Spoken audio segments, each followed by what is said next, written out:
శ్రీనివాస్ గారితో మాట్లాడదాం. శ్రీనివాస్ గారు, ప్రజా ప్రయోజనాల దృష్ట్యా అలాగే నగరాన్ని అభివృద్ధి చేసేటువంటి కోణంలోనే ఈ రకమైనటువంటి జీవోని తీసుకొచ్చింది కాంగ్రెస్ ప్రభుత్వము. దీనికి మరి విపక్షాలకు ఉన్నటువంటి అభ్యంతరం ఏంటి? హైదరాబాద్ని గ్లోబల్ మెట్రోపాలిటన్ సిటీగా చూడడం ఇష్టం లేదా?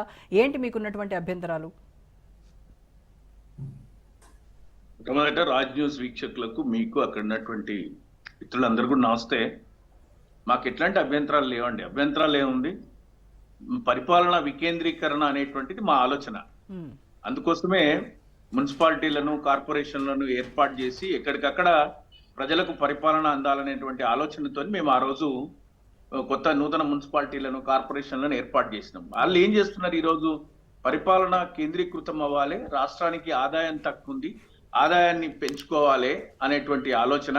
దాంతో పాటు 2 సంవత్సరాలలో వాళ్ళు వివిధ చోట్ల అంటే వాళ్ళు ఎక్కడెక్కడైతే వాళ్ళ మంత్రులు, ఎమ్మెల్యేలు భూసేకరణ చేసుకున్నారో అదంతా కూడా హైదరాబాద్ పట్టణ పరిధిలో ఉంది.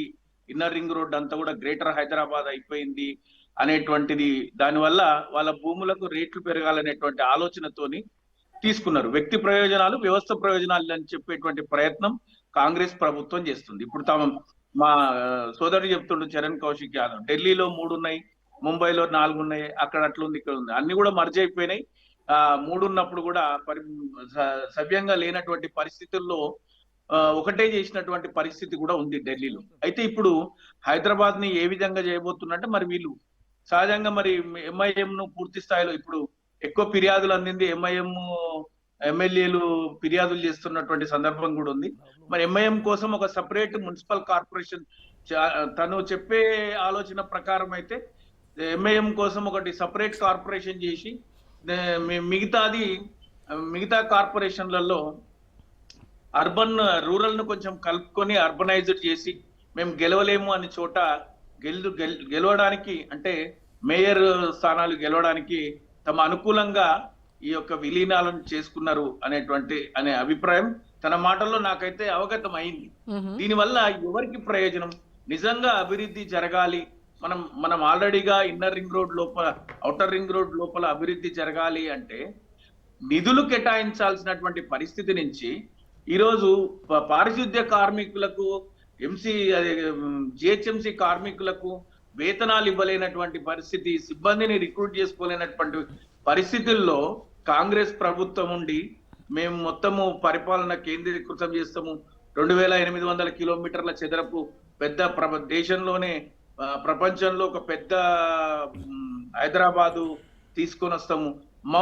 మౌలిక వసతుల కల్పన ఇక్కడ 2 సంవత్సరాలలో మీరు సాధించిన మౌలిక వసతుల కల్పన గురించి ఎక్కడ మాట్లాడకుండా మీ గెలుపుల కోసము, అయితే మీ వాళ్లకు కొత్తగా ఒక 100 అవకాశాలు, 100 కార్పొరేటర్లకు అవకాశాలు కల్పించడానికి ఏర్పాటు చేసిన విధంగా మొన్ననే మీరు మున్సిపాలిటీలలో కలిపినప్పుడు అక్కడ మేడ్చల్ ఆ ఏరియాలో ఆ ఎమ్మెల్యే గారు కానీ వాళ్ళందరూ రిక్వెస్ట్ చేసుకున్నారు, వద్దు మహాప్రభు, మా వాళ్ళని కలపకండి, గ్రామాలను కలపకండి, గ్రామ ప్రజలకు పరిపాలన ఇబ్బంది అవుతుంది, వాళ్ళు వెళ్ళి కలవాలంటే ఇబ్బంది అవుతుంది, లేకపోతే అనుమతులు పొందాలంటే ఖరీదు అయిపోతాయి, సామాన్యులకు పరిపాలన సౌలభ్యం పోయి ఖరీదైనటువంటి పరిపాలన వచ్చేటువంటి పరిస్థితులు ఉంటాయి అని వాళ్ళు చెప్పినటువంటి సందర్భం.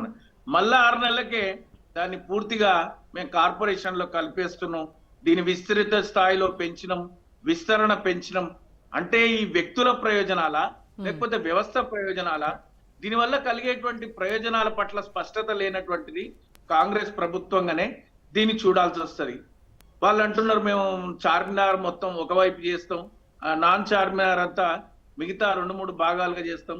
మరి తెలియదు, ఇంకా మాకు స్పష్టత లేదు. 4 భాగాలుగా చేసి పరిపాలన అందిస్తాం. 3-4 మేయర్లు వస్తారా? మరి అట్లా చేస్తారా? లేకపోతే జిహెచ్ఎంసిని ఎట్టి పరిస్థితుల్లో మేజర్ స్థానాలు అంటే మైనార్టీల మీద ఆధారపడకుండా మీరు కాంగ్రెస్ ప్రభుత్వం పీఠం కైవసం చేసుకోవడానికి ఏర్పాటు చేసేదిగా, ఇందులో రాజకీయ కోణంగా వ్యక్తుల ప్రయోజనాలు ఇవన్నిటినీ వ్యవస్థ ప్రయోజనాలను దెబ్బతీసే విధంగా ఉన్నాయి. అయినా కూడా బీఆర్ఎస్ పార్టీకి కలిగే నష్టమేం లేదు. బీఆర్ఎస్ పార్టీ ప్రజల పక్షాన ఉంటది, ప్రజల కోసం ఆలోచన చేస్తుంది. ఆ దిశగానే మా ఆలోచన ఉంటది.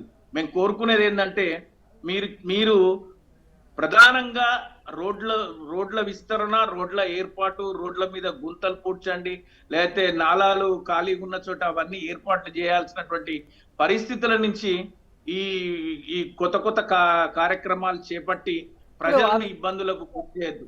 డీసెంట్రలైజ్ చేస్తేనే ఇవన్నీ మనకి జరుగుతాయనేది కదా ఇప్పుడు వాళ్ళకు ఉన్నటువంటి ఆలోచన, ప్రభుత్వ ఆలోచన అదే కదా. సెంట్రలైజ్ చేస్తారు కదండి, డీసెంట్రలైజ్ కాదు. సెంట్రలైజ్ చేస్తారు, కేంద్రీకృతం చేస్తున్నారు పాలన అంతా కూడా. ఒకే చోటికి తీసుకొచ్చేటువంటి ప్రయత్నం చేస్తున్నారు. విలీనం అంటే కేంద్రీకృతం కదా మేడం, వికేంద్రీకరణ కాదు కదా. అయితే డీసెంట్రలైజ్ చేయాలనేది మీ ఎజెండా? మా ఎజెండా కాదు. జనరల్ గా పరిపాలనా సౌలభ్యం కోసము తాలూకాలు మండలాలైనవి, మేము ఎక్కువ జిల్లాలు చేసినాము, గ్రామ తండాలను గ్రామ పంచాయతీలు చేసినాం. ఎందుకు? స్వయం పాలన, స్వపరిపాలన, స్వీయ అభివృద్ధి, వాటి కోసం. అంటే సెల్ఫ్ ఎంపవర్ అవ్వాలి, లేకపోతే లోకల్ బాడీస్ దగ్గర ఉండాలనేది కదా ఆలోచన.